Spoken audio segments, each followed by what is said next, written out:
working with them, and yung reaction nyo na kasama sila makipagtrabaho sa inyo sa EP? Yeah, we met them, me and Nate met them the music camp last year. So we had a music camp. Tapos we were in the studio session together. Tapos yung unang kinakabahan sa tanong na yun, kasi we're big in the industry. Tapos malaman mo, they wrote and produced for Dua Lipa, as T-Pop, so una nakakabahan talaga siya. Pero when we got to talk and chat before the session, nawala siya kasi sobrang gaan nila kasama and then hindi nila maganda. And starting the session, smooth na siya tuloy-tuloy kasi we were able to chat before na nagpatuwa na natin what kind of song, the lyrics, kind of sound. So yeah, that's how Shantai so super grateful to have been able to work with Lindgren and Melanie. Shout out to you. Going global na talaga. I'm so happy to hear that. Nakaka-proud talaga na yung Calop Philippines natin na nakikita-kita lang natin before sa mga mall shows, sa mga maliliit na stage ngayon na katrabaho ng mga global icons just like them. Vince's other question is, what's the proudest headline moment journey so far? Ako isa to sa mga hindi ko sasabihin. Pero isa sa mga na proud ako is mapunta yung isang song namin sa viral playlist sa Spotify. Nag-peak sa number 35 sa viral hits yung All These Days. And sa isa pang viral 50 Philippines na hits Spotify. Kaya so grateful kasi isa rin sa mga favorite song ng video. I'm very proud and I feel like it's the headline moment. So we were featured on Grammys, many hits of Asian pop. So we were featured with Blackpink, BTS, October, and we're very honored to be on the same list as these very big acts. Ako naman, yung ngayon, preparing for the concert, we're going to have a concert on October 4th. The very first BGYO concert, so first time in the headlines sa akin first. Ako naman yung number 1 kami sa Billboard's Next Big Sound Chart sa song namin, The Battle. Sobrang big din niya sa amin kasi bago pa lang kaming BGYO doon and makakuha agad ng ganong klaseng recognition. Sobrang sarap sa puso. Ako yung nanalo tayo sa Breakthrough Girl last year for song by international artist for Patintero. Then yung ngayon na we're nominated again for Breakthrough Girl for international rising artist. Yun sa akin. Congrats! Nakakatuwa ang headlines ninyo. It's so nice. For sure, mas marami pa. At features and dominating ng charts. Marami pang number 1. And nomination, syempre, gusto ba natin makita ng Filipino na ma-nominate sa Grammys? Syempre, yun ang gusto natin makita. So we are also manifesting that for BGY. So manifestation session pala. Mag-manifest tayo together dito. Next question is from Chris O. Ramos Jr. from One Music PH. Speaking of influence, how have you matured in terms of handling the distractions and the non-musical things that come with being public figures? I think we've grown in terms of focus and mindset. Kasi before we get easily distracted kapag ayun sa mga sinasabi ng tao sa paligid or anything. Pero throughout time, we learn how to control the voices around us and just focus on what matters, which is our music and our growth as an artist. Oh, that's actually very hard to shut out the noise. Pero at least we've grown and we've learned naman talaga. Next question, how close or far do you guys think you are in quest to go global? Actually, dream siya ng every artist to go global. Pero kami, we're still on the journey.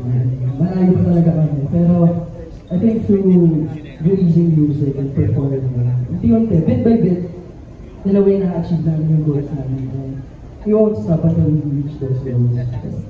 Yes, well, we will push. Oo, lahat naman yan may kainggit-atnan. Unti-unti naman natin naaabot and may mga unexpected pa ng mga nominations. So for dadami at dadami pa yan. We have Jay of Certified Kapamilya. What is your favorite QIO song and why? Ito, curious din ako dito. Oh, wala mo. Trash. Yeah. Trash yung favorite ko. As when I first heard it, natapos na during the 2023 music camp. Sorry, music camp. ABS-CBN music camp.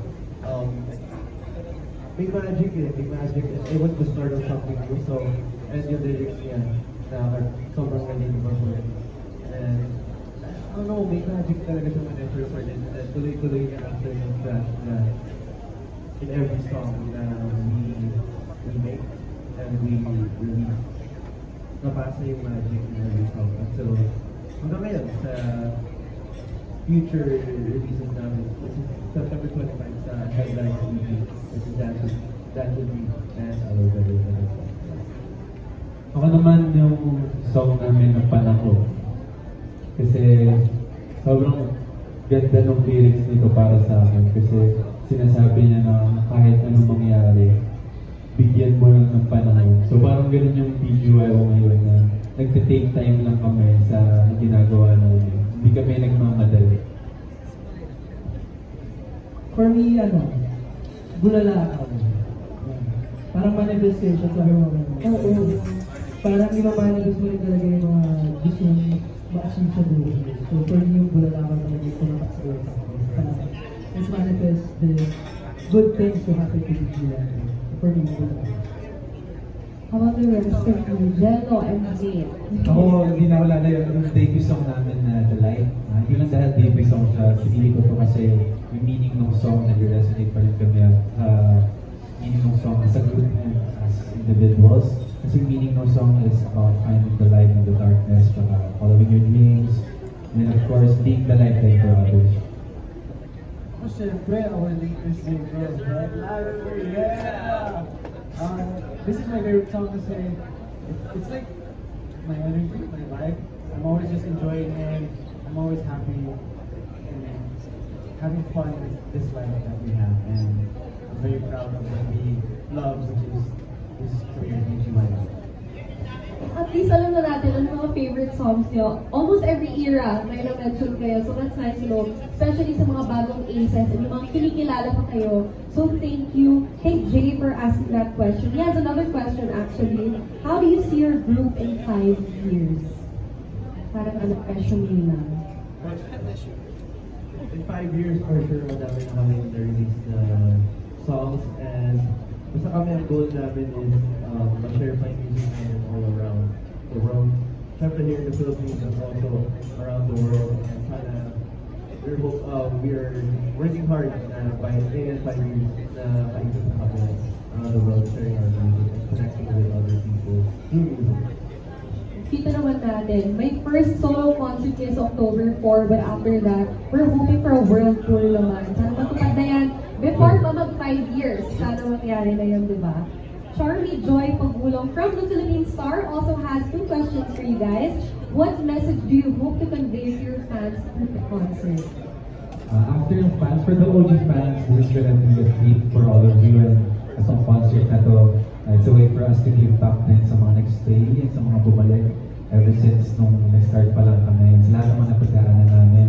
And sa mga new fans naman, sa mga new aces, ito yung way namin para pakilala, to show you guys what we've got.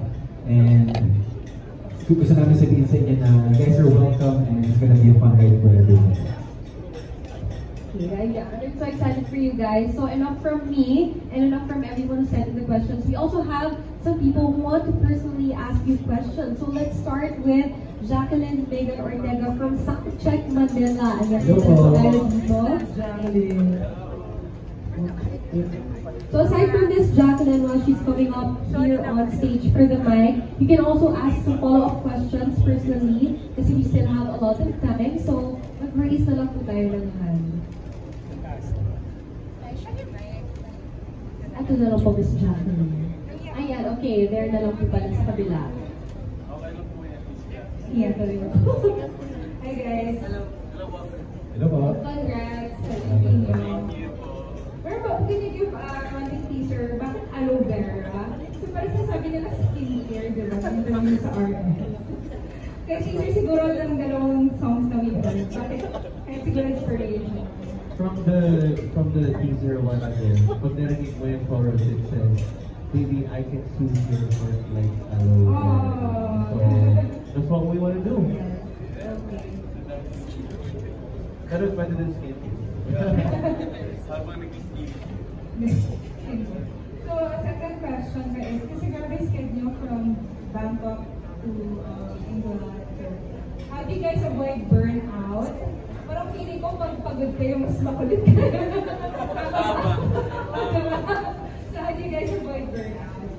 You know, when we feel burnt out, I mean, we haven't been getting burnt out. We've been relaxing. After work, we take our personal time pagkatapos. We try our best to recover kasi from Bangkok to UK, we are already starting our preparation for the concert. So, we took the time to make it our me time and just recharge and do what we need to do for our mental health and for our body. Tama po yun yung pag sinabi niyo po na kapag pagod kami, mas makulit kami. Kasi siguro yun yung way namin para malimutan na pagod na kami physically tsaka mentally. Kasi parang iisip na lang namin siya na parang naglalaro lang kung may gano'n. Tapos after na, itatawa na lang namin yung mga nangyayari kanina. Okay, thank you. Nakapanood ka rin kayo sa show. Thank you. Wonderful. I'm so happy see you guys good and my own little way. Thank you. Thank you, Miss Jacqueline. Thank you, Miss Jacqueline. Nakatuwa yung media and press friends natin. Kilala na kayo dahil matagal na rin kayo nakakasama. Chika ko nga din sila kanina na. Isa sila sa mga OG, for sure. OG na nandito. And true yan, when you love what you do, work doesn't feel like work. So I'm just so happy seeing everyone na nakasmile lang, ganyan, kahit late na natatapos, kasi the next day maaga, ganyan. Oo, tumatawa lang, again. But the floor is open for more questions. Meron pa ba gusto magtanong? This is your moment, guys. Meron pa ba from our media friends, press, partners? Ako kayo magturukan. Ako kayo maniya. Abang front. Ito naman, ito ko. Yan. Feel free to use the mic. May kasama po yung performance. Okay, so hi boys and girls, congratulations. Thank you po. I'm sure you guys have looked back at your first performance and then now. Do you feel the gumaling na kayo? Yes. Kasi looking back sa mga past performance namin, napapaisip na kami, wow, ang laki ng different from before. So now, before hindi ko nag-perform, pero parang, iniisip pa namin yung, so may parang, like, mas natural naman for yeah, we're very proud and grateful sa mga mentors namin to train us. Napansin ko rin sa group namin as isa sa amin. Ang pinaka-nag-improve sa amin sa confidence. Kumbaga, mas napapakita namin ang natural na sa amin. Siguro last 4 years, I'm sure all of you have been busy with your solo work and then all of you have been doing a great job with your solo work. So, pero how do you remind yourselves na at the end of the day, we're still visual working at this stage? Hindi na po kayo na-remind kasi yun na po talaga yung nakatatak sa isip namin. If ever we do solo stuff, babalik pa rin. Main priority na yun always because that's what started it. And that's the most important. Thank you, Mike. Thank you. Matik na siya mag-perform ng all these ladies. Thank you so much. Anyone else wants to ask a question? Okay, dito na po tayo sa harap. Ay, there na lang? Okay, sige. Hello. I'm Nika from Coach. Milestone for this year for PGYO. My question is, meron pa ba kayong like wishes for yourselves? Syempre, manifestation na nga sabi nga. So what do you guys wish for yourself na you want to achieve right now?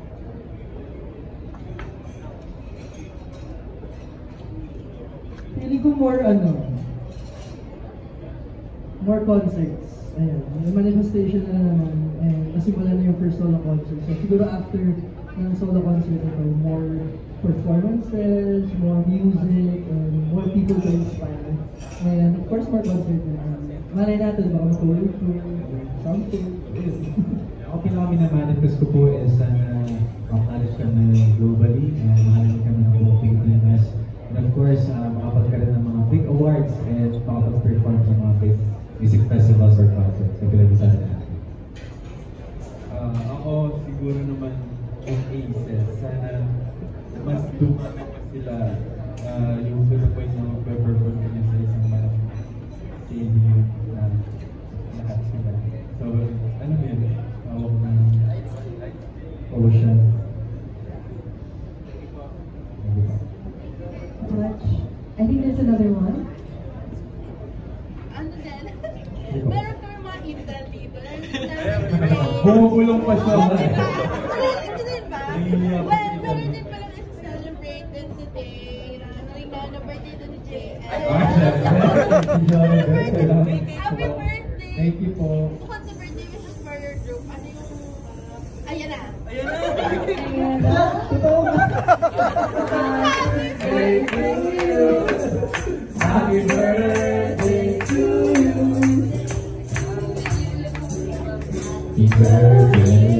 Thank you po. Happy birthday to you. Wow. Happy birthday, dear friend. Happy birthday to you. Wish! Asikat ka. Sige. Yay! Ang dami Thank you na. po. Thank you po. Thank you. Sorry po. Sasagutin ko na po yung tanong. Bukod sa success ng video ever, wala na mo bang ibang iniiling kundi sa lahat ng mga na-achieve namin, lahat ng ginagawa namin. Gusto ko lang na maging masaya lang kaming lima palagi together. Yun lang yung lagi kong win. Thank you so much. Ay, gano'n na. And also, happy birthday. Happy birthday, JL! Siyempre naman. Batiin natin si JL para ma-awkward siya kanina. Mas Hindi ipa-awkward pa kasi natin. naisip ko siya, bakit tumatanda na ako. Yun yung sa utak ko. 24 sa 24. Okay lang, young at heart. Yun ang mahalaga. Wala sa itsura. Nasa puso lang yun. Happy birthday, JL! Batiin naman natin siya sabay-sabay. 1, 2, 3. Happy birthday, JL! Thanks, Dr.